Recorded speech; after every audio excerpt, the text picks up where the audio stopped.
All right, welcome to Coffee with Kyle. This is our podcast discussing issues in business and economics. This episode is generously brought to you by Rob Lozan, an alumnus of the school and Chief Investment Officer at Middlefield Limited. I'm Kyle Murray, Dean of the Laurier School of Business and Economics at Wilfrid Laurier University. My guest today is Ibrahim Gedeon. Ibrahim is one of the global telecommunication industry's most respected executives. He was Chief Technology Officer at TELUS for more than 20 years, which is one of Canada's and the world's leading telecom companies. He earned a bachelor's degree in electrical engineering from the American University of Beirut, a master's in electronics engineering from Carleton, and an honorary doctorate of laws from UBC. He's won numerous awards over the years, including being named 4 times to the Global Telecom Business Magazine's Power 100. He's a fellow of the Canadian Academy of Engineering. He's been named one of Alberta's 50 most influential people, and far too many awards to mention. But I will mention he's also a chef and a gregarious host, and in fact, his first book was a cookbook called From the Heart. Brahim is my co-author of our new book, Automata, The Power of AI Integrated with Advanced Robotics. And that book has just been recognized with the Telecom Review Book of the Year Award. So welcome, Brahim. It's great to have you on the podcast. Hey, Kyle, thank you. And I just realized I haven't seen you since December. So That's uh, right. It's been happy a while in delayed, person. happy delayed New Year and Christmas, my friend. Same to you. Same to you. Okay, well, I have my Lazarita's coffee mug, which is part of the Coffee with Kyle podcast, and you've got yours as well. So let's pour into it, um, and let's start Cool. at the beginning. How did we get ourselves into writing a book about AI and robotics? I think we were just coming out of kind of COVID, and you and I, uh, like, so. First of all, thank you for the intro, Kyle. Like, it's very flattering. But I've been blessed by some fantastic people that I think deserve the credit. It just helped manifested itself in me. But I want to tell you how I met Kyle in the first place. I was struggling with the whole notion of MBAs and higher education and business because the intent is if you go for an advanced degree in business is because you want to become a manager and a leader. And I met Kyle. I forgot how we first met before, and I said, Kyle, the actual young technologists now, they don't want to be vice presidents and presidents. So if they take advanced business training, it's not to become better leader, which is where everything's geared. So kudos to Kyle when he was the dean from the School of Business at the University of Alberta. He was the first to recognize it. And I think we did a set of courses that we trialed around how to be better teamwork, how to understand your boss, understand your teammates, and understanding business in a team environment instead of we're gearing you to be the boss or the leader. So that's how I met Kyle and we became friends. And we were just coming out of COVID and having dinner. And I said, Kyle, I'm personally worried about what artificial intelligence will do. So, by the way, for the non geeks on the call, artificial intelligence, neural networks has been around for a very long time. But what's happening is it's become affordable now. So I was telling Kyle, I worry that by the time we're done, like middle class will disappear, the average professional jobs will disappear. And I wrote something. I'm thinking, do I send it to the Harvard Business Review? Do I put an article?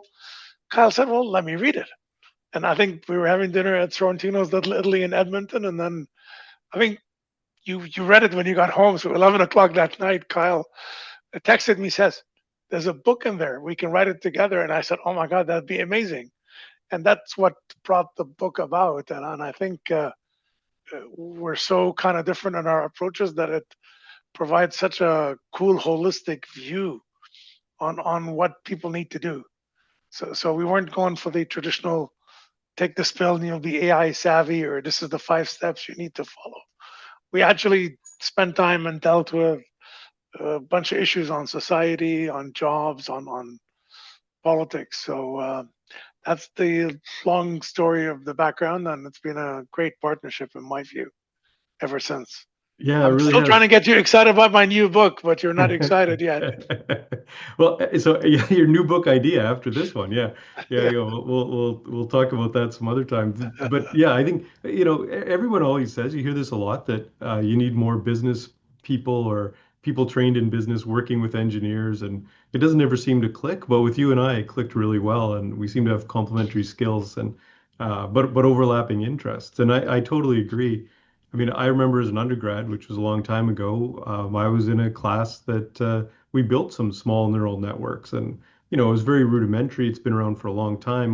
We talk about in the book going back to the 50s, people projecting that computers would be smarter than people in 10 years. And so it's not new.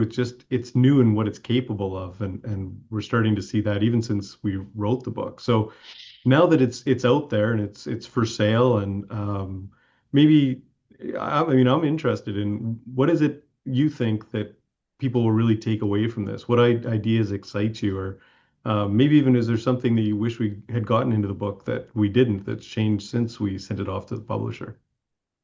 Yeah, I mean, I think this is one of the challenges that we had was when you send them a copy and 3 months later they send you the feedback, you're like outdated on some technology Right. pieces. But I felt we've dealt with a bulk of issues, right? Like which are very critical. So I think what people will enjoy is we've got enough history to show the background on how we got where we got, which I think a lot of people miss, right? Like we're not living in the past, but I think it's very critical to know certain things got you there, because when you get in a certain location, you bring with you a legacy of infrastructure and processes, and then you're trying to get supposedly new tools or AI to unpack it.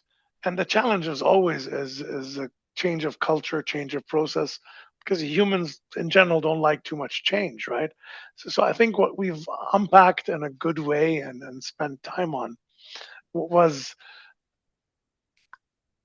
the jobs that you can replace are the jobs for very junior people.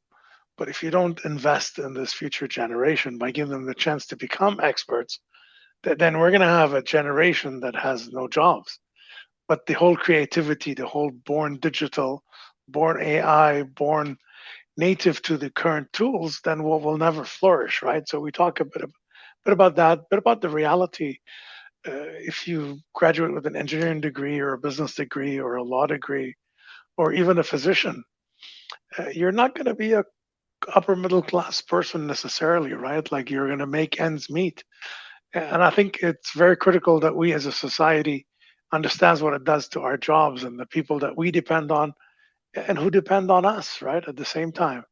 And we do skirt a bit about the there's a bunch of challenges with long-term plannings with democracy. Let it's 5 years. Yet we Yeah. all know that changing people and culture and process is a 10-year, maybe 20-year job. So what's the future for us? Like as people who live in Canada or in Europe, most Western Europe. So I think people will enjoy dealing with those pieces, because all you see about is AI is going to kill everyone, replace every job. Privacy, we have no privacy. So people love dealing with the sensationalism, which is true to some extent, but it's there. So I don't know why people are debating stuff that's there. And I think the slant that we took on the book that's pretty cool, in my opinion, was there's some more foundational issues. Let's not get dazzled by the glitter. There's a bunch Sure. of real things, right? Like, what are we doing for education? Like, you probably have your own version of debates, like, oh, well, education is outdated. Why send kids to school? Good Yeah. Lord, like, what a stupid comment that is, right? Like, I think, Right. like, I'm 60 years old. I'm older than you, Kyle. I'm still learning every day, right? So the Yeah. question is, just because something is not wrong, we don't dump it. Is how do we fix it? And I think leveraging that opportunity with the fact that we have access to robotics and basically compute storage and beautiful logic, business logic and history, what's the opportunity to start changing things as we move along versus, yep, this is no good, I'm leaving.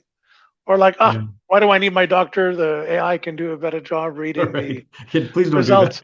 Like, I mean, like it's Yeah. like these are all people want to generalize. It's like my favorite. I don't want to mention which AI tool, but initially, before they added a lot of modeling and logic, would you say what two cuisines are very similar? They tell you Italian and Chinese, and people are wondering like, how the hell are they similar? Right. because the machine doesn't know that. They're both noodle based. So Sure. pasta or spaghetti is noodle based. A lot of the Chinese food is noodle based. So the AI, without knowing the cultural and the spices and the nuances, says, yeah, the two most similar cuisines are Chinese and Italian. So like it's easy to jump to stupid conclusion. So the key that like a human in the middle or in conjunction with humanity is what we talk about in the book, and that's so critical. So one of the things that I remember from the original article that you gave me after the dinner and I read and led to the book was you had this really interesting idea of rich poor people and poor rich people, and you talked about a little bit already, this sort of promise of a comfortable life that AI might upset. Tell us a little bit more about this rich poor rich people idea. Well, Kyle, I grew up, as you know, I immigrated when I was 22 years old after I finished my first degree. So I did the grew up in Kuwait and then for 11 years, then 10, 11 years in Lebanon. And people are always fighting to create middle class because people would look at the countries like Canada, like France. Oh, they have a thriving middle class. And that means prosperity overall, education, Medicare. And what I noticed, what's happening, the whole gist of it is with artificial intelligence, without the proper investment, we're actually squeezing middle class, like whereby 10% will be almost rich and 90% will be lower middle class, or what we, as you said, I like the phrase. That's my attempt at marketing for the folks on the podcast. I suck at it. I'm a geek, but I call them rich poor people because that way we still need to buy our cars and our new devices and our new TVs. But the wealth that people had, if you compare 20 years ago, what a couple that's working normal jobs can afford with what's a couple that's working even highly professional jobs can afford, it's much less. Like I think when I first came to Canada, almost every working couple had paid off their house and they have a cottage and they send their kids to university or college, depending which part of the world you're in. Mm. But now I think it's not so easy, right? Like very few people have cottages. Very few people can. Like you have to start planning to send your kids to university, right? Like you look at the if they're not living with you, the cost of, even in Canada is what $50 to $100,000 depending on when you go a year. So all of a sudden, the quality of life we might not see it immediately because we're still affording a lot of our consumer society items. But the reality of the matter is, that some people in middle class, like executive ranks, senior management, highly specialized individual in law, in medicine, in education, they're etching more towards, they're not really wealthy, they're not billionaires or zillionaires, but they can still afford the two houses and the vacations every year. But most of us are going down that path where we can afford to live and buy stuff because it's important to have a consumer society. To me, when I chatted with you, and I think we both agree, the time is now to leverage AI to move us back to a real middle class instead of such a wide middle class where there's a small distribution at the high end and the bulk of us are at the low end, right? Like the reason I'm so religious about this is I come from a country that was striving to create a middle class, Right, right. and now we're like, to me, when you stretch middle class from $70,000 a year income to $1 million a year income, you've destroyed really middle class. Yeah, right. Yeah, so I think, and it's something Kyle, you're the economists. business guy. Like you probably have cooler terms to capture this. I'm just going from the heart in terms of what I see and what's happening. Yeah, well, and I think you're tapping into something. I mean, economists and others have struggled for a long time to define the middle class and what it is. And one of the things from the book is, and you'd mentioned this originally, if you think of sort of Victorian times, there's no middle class. There's a lot of really poor people living in subsistence type lifestyles. Yeah. And then there's a small number of people that own most of the wealth. And if you look at the distribution of wealth today, there is a fairly large group in the middle that, like you said, can afford consumer things and live a reasonable lifestyle. But more and more, we're seeing you know, the potential, at least, to create some real inequality And I think that's one of the things that I learned in writing the book is that that might be one of the biggest risks that AI poses today. I think it will accentuate it. So if you look at the like the kind of the academic distribution of wealth as we see it today, uh, the bulk of the money is with a small amount of people, right? Like it's just Yep, that's right. and that's gonna, I believe that's gonna get accentuated and even further, right? Like so, if I look what like certain people's wealth exceeds the GDP of nations, right? That millions of people depend on. Well, there's nothing wrong in wealth. Like I'm a capitalist pig, right? So it's like I believe you work hard. Like well, at least our impression of communism as we were educated and taught is like you should keep what you earn and all that kind of stuff, which is all cool. You work hard, you do good money. But I think the key that I think that we're trying to deal up in particular with the book is it doesn't matter how hard you work, the opportunity is not there. So Right. I think there's a bit of a call. Like we have a, we're not.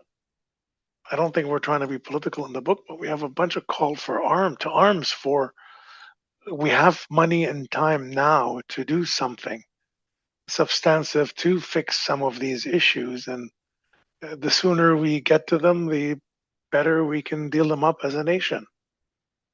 Yeah, and that's something that I learned in working with you in the book, but it's something that I continue to think about after, the book has come out is we there are some things we need to do. We have an opportunity as a nation, as different regions, even as individual businesses and organizations, to make some changes, and we're not doing that. And yeah, like you, I'm very much a capitalist, always have been, and yet I found myself when I was thinking about the future and the impact that some of this technology can have is we're going to have to put in more robust systems to support people that get left behind. There may not be for maybe it's 15% or 10% of the population, there just might not be the opportunity to upskill. And maybe it's a bigger number. We'll have to see. And I think the haves versus the have-nots is going to get much bigger and bigger and bigger, right? Like, and I know I use a lot of movie analogies, but like, are we going to end up with Elysium, right, where people on Earth are Right. all living in a makeshift desert type thing, and then there's a bunch of people living on a satellite in the moon in space where nobody's ever sick, nobody dies. Yeah, that's it's we ended up using quite a bit of science fiction in the book, more than I would have expected when we started talking about different movies and books and ideas. And I think part of that is when you're thinking about this future, that's where some of the best ideas have come from. It's hard not to talk about, the iRobot ideas or Elysium or even Terminator and all the extreme risks that have been brought up, which made it kind of fun because I think one of the things we share is we both enjoy a good sci-fi movie. Yes, we do. So one of the things that surprised me, maybe it shouldn't have, because you've had a long career in telecommunications, but the telecommunications industry really embraced this book, and we were really excited to learn we'd been recognized with the Telecom Review Book of the Year award. What do you think in telecommunications the book has been embraced so quickly and so strongly? I think I think there was a huge reality of it's such a practical book. Like, there's a lot of people that I call it the North American love for the diet pill. Like, nobody wants to work hard. They just want to take a pill and lose all the weight. Right. I don't think we did that. Like, there was a lot of books on, oh, let me tell you about AI, and they either geek you to death and you don't get anything out of it, or you should follow these 5 steps and then you'll be AI ready. I don't think we tried to provide the recipe or the easy solution. I think we actually looked at issues and we dealt with them, right? Like this is the issue that we're going to face in education. This is the issues or challenges with engineering and jobs. This is the what's happening with youth, right? And if every 4 years you need a new mandate, then you need something that strategic envelope fits in 4 years, which is our chat on democracy. Like it's a reality. We weren't mimicking saying, like none of us would like to live under a dictatorship, but and unless killed, then the assumption is the dictator can plan for more than 4 years. Uh, so we do deal a lot of these issues rather than, oh well, we're building a new data center. No disrespect to my own government that's doing that, or we've invested in $1 trillion worth of chipsets. Like all that stuff is cool, but at the end of the day, how should people engage and leverage the opportunity and be aware of the threats of things like the fact that your opponents or your enemies or people who want to do you malicious acts do have access to that technology. Right, right. Yeah, and then one of the other things that I think if when somebody reads the book, they might think, oh, well, that chapter on education was mostly Kyle, and it's true. I spent a lot of time thinking about that, but the reality is, you had a lot of interesting ideas and contributed a lot to that part of the book as well. And one of the things that we talked about from the beginning, I think, was in the original short article that you'd written, is that the skill sets we're going to need in the future are maybe a little different than what we expected. For many years now, we've been talking about mathematics and STEM and technology type fields. And then you suggested, and I completely agree, that maybe there's another set of skills. So maybe you can talk a bit about that as well. I think, Kyle, we've always talked about EQ, right? Like the fact, not just your skill set, but how well you leverage it, right? So the Mhm. emotional piece. But I think that there's that. We talk about what are the things that you can't replace, and then my son says, "Well, can you replace priests?" And I guess we can never replace priests or men of the cloth and politicians, at least for now. But everything else is up for grabs, right? Uh, in terms of what people can do and when, right? Like so one of the things, one of the premises, as you said, that you introduced now, that I think is happening for people in these roles is uh, you start to learn and train, and there's a lot of groundwork for you to understand. So the analogy I like to use, if I may, is Mhm. in any new technology or any new thrust, there's the spectators, people who go around, oh, this is cool, they do nothing. Then there's the passengers. So if you think of AI or robotics and AI as a car, there's those who go for a ride. And then once in a while they venture and sit beside the pilot and start saying, well, maybe go left, go right. They're more engaged. And then the first level of true engagement is people who drive. Right. I mean, the ultimate differentiation is engine builders, but we can't all be engine builders. It's like people now in my space, there's tech sovereignty, like especially with all the overtures from different countries denying countries technology. I need to be technology sovereign. That requires engine builders. So just taking a car driver saying go build an engine is not that good. I think people need to be more pragmatic. But if we look at what we're doing in the ecosystem, the we need to start retraining people to become drivers. So Right. so so so uh, I think spectators, they'll be left. They won't even be the rich poor people, as I said. They'll be poor people. The people who are going for the ride can go for the ride if they have the natural resources like Canada, like Saudi Arabia. And I don't know for how long that'll last, right? Because 50 years ago, uranium was only for atomic bombs. Now it's for everything, for example. So oil, wood, water. Uh, we need to start saying, okay, like if I want my kid to be a driver, then the question for us as a nation, how do we teach them to be drivers of multiple cars? We always talk about it's great to have an engineer that understands business or a business that understands engineers. But I think till I met you and we tried to put a program, it's been lip service. Oh, well, I'll have the professor meet with the professor and the kids have beer and pizza or something, right? But there's Mhm. never been a conceited effort to, because we want to churn kids out as fast as possible. Like, I think if I want to get an engineer that knows medicine or a business person that knows engineering, the 4 year degree is 5 or 6 years. So layer the cost, layer the weight. But I think the key to salvation, like you asked me, what would you do differently?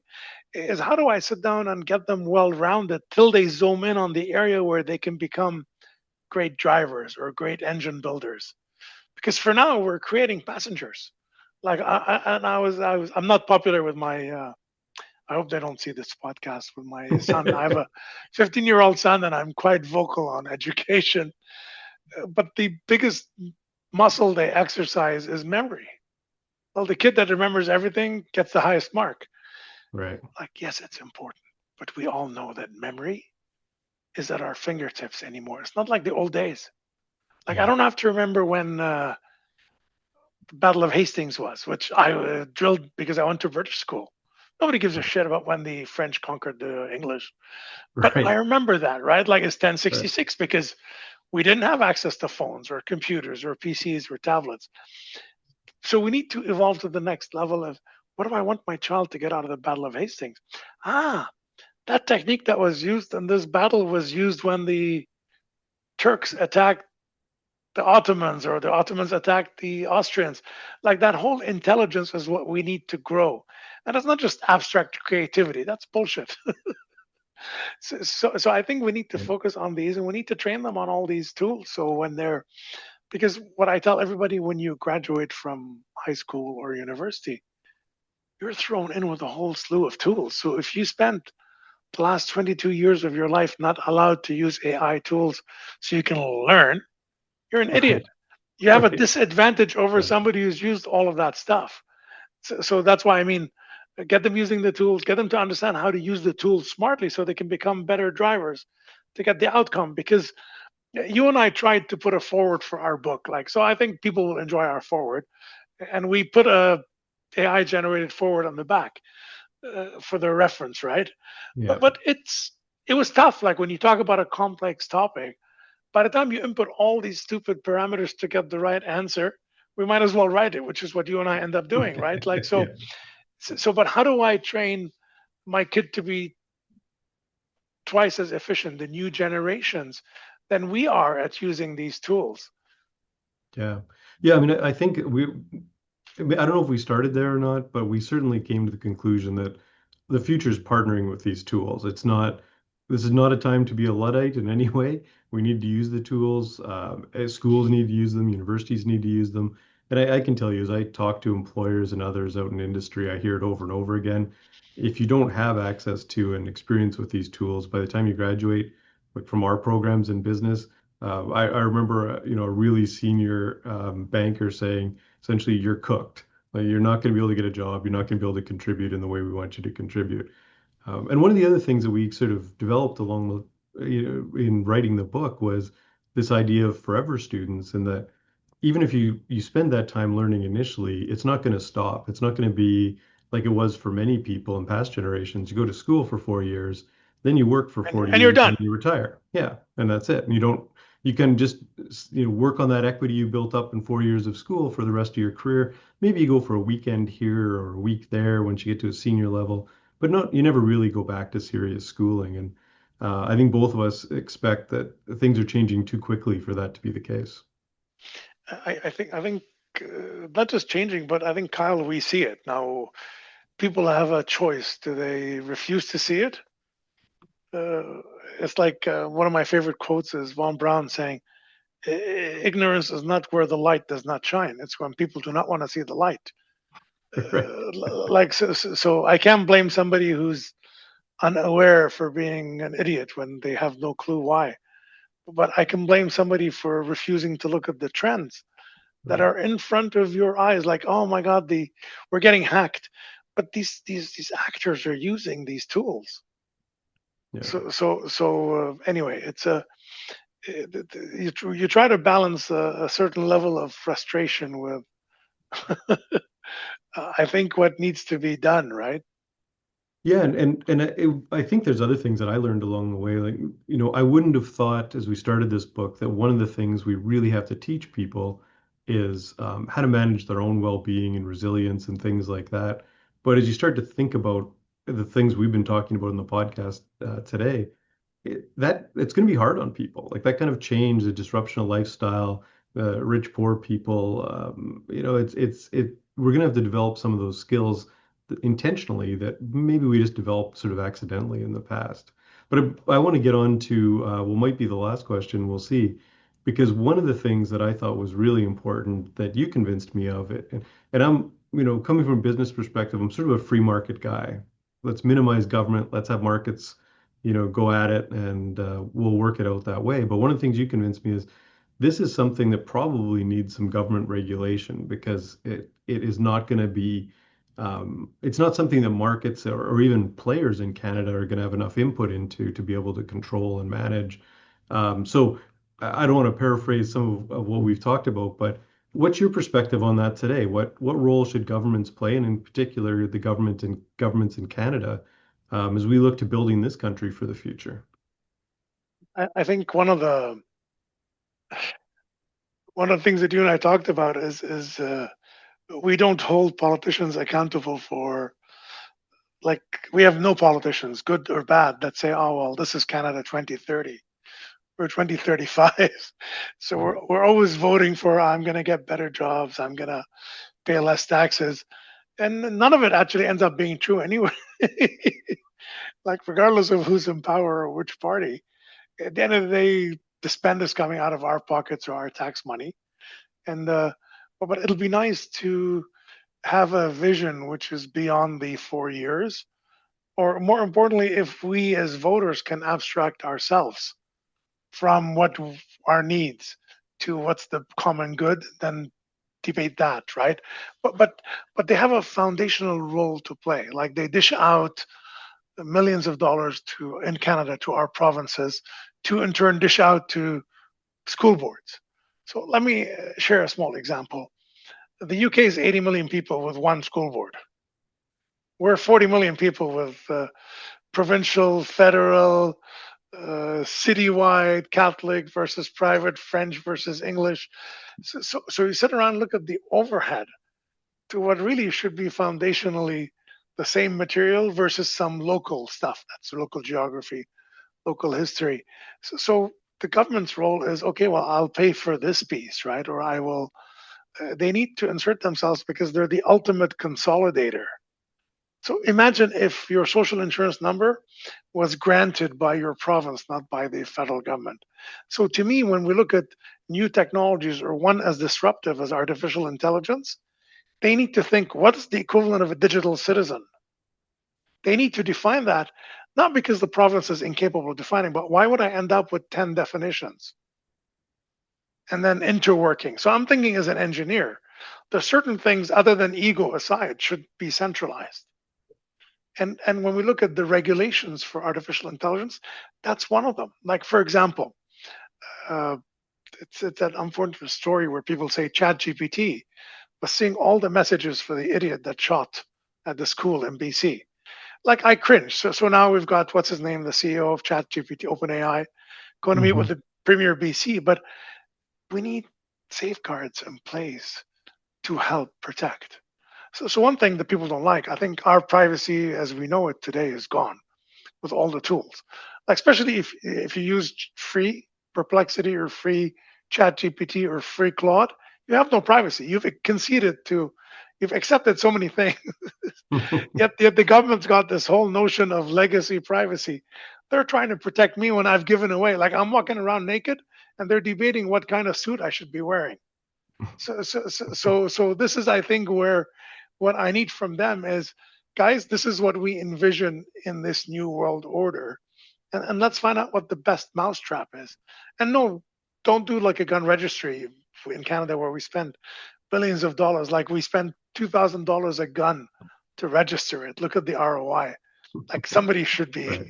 rolling over in their grave or changing jobs. But where we need from them is, these are the regulations. Like, what can you use? Like, some basic principles.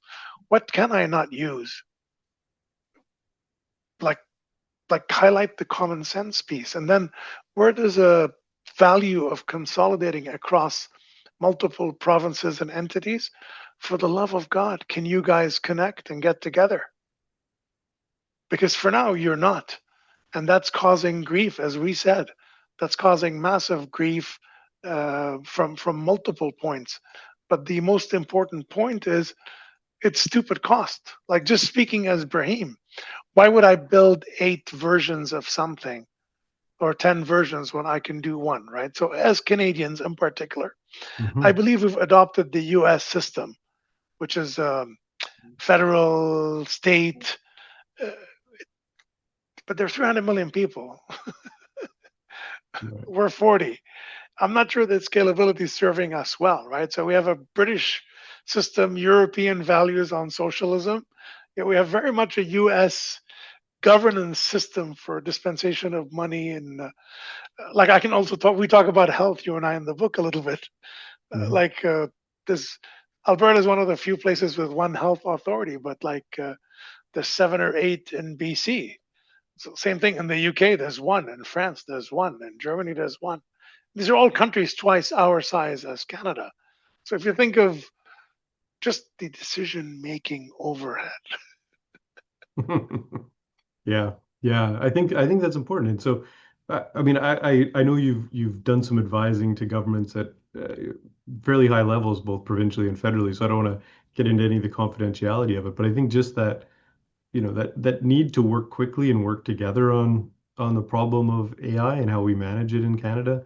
Um, I usually don't feel a lot of urgency around these things. We wait a couple of years, we can pick it up in the future. But this is one where I really do think we need to move a little faster. And I'm glad we do have a federal minister now of AI and innovation or something like that. Um, but yeah, I don't feel like we're really But moving. by the way, Maybe I struggle with the notion of a minister of AI yeah, because my vision for artificial intelligence, it's a tool. If we said every kid's going to be using that tool, Kyle, then why am I having a minister of computers? right. Yeah. Like what I really would like the government to do is to quickly saying, okay, well, this is what we're responsible for, and this is what we're going to deliver. Uh, like anyway, no comment. Yeah, we'll stop there. So if we'll wrap up with maybe one more question, and I mean, sometimes this is a hard one for me too, but people have a lot of concerns around AI. If you were to wake up in the middle of the night worried about AI, what one thing would be at the top of that list? You might not like my answer, but you know me well enough. I'm going to share it. Uh, I think if there's one thing that I wake up in the middle of the night saying I need to do is uh, how do I make sure, as a Canadian, and yes, I am very biased towards my country, the boat does not miss me while I'm spending time on stupid things. Because we've proven as a nation how capable we are Hmm. to navel gaze. And it's universal, it's not just Canadians. I think there's a strong, oh, well, let's get it right. And one thing that I've learned, and I think you've all become engineer, like everybody's become a engineer. What we need is we need a bunch of proof of concepts to decide how to fast fail. Like there's no such thing as perfect. And I find to make the same thing with getting everybody happy. And I don't want to overstay my welcome. I just so enjoy talking to you. Uh, uh, Instead of getting it perfect, can we get going and then Right. refine? But if it takes us 5 years to get it kind of perfect, by then it's outdated. It was great 5 years ago because like nobody updated what they're doing. So let's just get going and refine. Let's put a mechanism to make sure it's quickly refined to leverage the outcomes. And that's what I worry about. Like when we're left behind, what's going to happen to us? Yeah, I completely agree. I think we have the ability and the talent and even the government interest in doing it. But we're going to have to be able to do it without the regular layers of bureaucracy, which is where I start to worry that we might not get there. But you're right. We're pretty much at a time. You and I can talk for long periods of time. This is how you get into writing a book together, is you just can't really let the conversations go, and you just keep coming back to some of these ideas, and so you have to put them on paper. So hopefully, people reading the book enjoy it. I know we've kind of touched on a bunch of different things today in the podcast, but I want to thank you for taking the time and talking with me today. I know you're still a very busy guy, even though you're no longer with TELUS. You're constantly traveling around the world and speaking about these things and consulting on all the changes we're seeing in technology and telecommunications. So I appreciate you carving out the time we spent together today. It was my pleasure, and please, an open invitation to yours we'd love some feedback on the book. Like I think there's always chances to do it better. And as you Absolutely. said, we're ever students, so are you and I. Like every day, we learn of something new. So thank you for the opportunity. And you should have said 2 coffees with Kyle because I was out 20 minutes ago. Yeah, I could use a refill as well. All right. Thanks very much, Bream. Thanks, Kyle. Take care. Ciao. Bye.